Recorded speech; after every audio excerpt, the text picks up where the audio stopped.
নমস্কার, আমি অন্তর। আশা করি আপনারা সবাই ভালো আছেন। তো আজকে ছোট্ট একটি ভিডিও নিয়ে আসলাম। আজকে ২০২৬ সালের ১ম দিন। ১ম দিন উপলক্ষে আজকে একটি ফোন কাজ করতেছি। এই ফোনটির সমস্যা হচ্ছে কাস্টমার বলতেছে যে সারা চার্জ দেওয়ার কারণে এই প্রবলেমটি হয়েছে যে ব্যাটারি ফুলে যায়।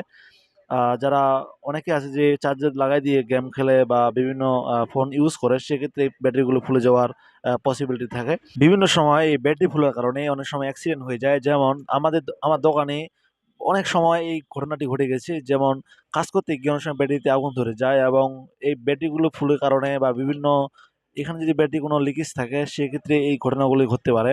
আমি কালকে একটা ভিডিও দেখছিলাম, যেটা হচ্ছে কাস্টমার শুধু ব্যাটারিতে হাত দিয়েছিল, সাথে, সাথে ব্যাটারিটি আ আগুন ধরে গেছে এবং এটা খুব ভয়াবহ একটা বিষয়। তো দেখতে পাচ্ছেন ব্যাটারির কি একটা অবস্থা। আমি প্রতিনিয়ত চেষ্টা করতেছি আপনাদের অজানা কিছু তথ্য আমি আপনাদের সাথে শেয়ার করতে। আমার ভিডিওটি যদি ভালো লাগে অবশ্যই লাইক করবেন। পারলে একটু শেয়ার করে দিবেন। কারণ আমি আপনাদের অজানা তথ্যগুলোকে তুলে ধরার চেষ্টা করতেছি। ২০২৬ সাল থেকে এখন আমি নতুনভাবে মোবাইল সার্ভিসিং করব এবং যদি আপনাদের বাসায় ডেড ফোনগুলো রয়েছে এবং ডেড ফোনগুলি আপনি যদি মনে করেন যে ডেড ফোনটি ঠিক হবে না, তো আপনি ভুল ভাবতেছেন। আসলেই আমার এখানে ২০২৬ সাল থেকে এখন নতুনভাবে মোবাইল সার্ভিসিং করব, ডেড ফোন রিপেয়ার করব। আপনাদের যেকোনো ফোনের প্রবলেম আমার কাছে আসলে সমাধান পেয়ে যাবেন। তো ঠিক আছে, আজকে এ পর্যন্তই।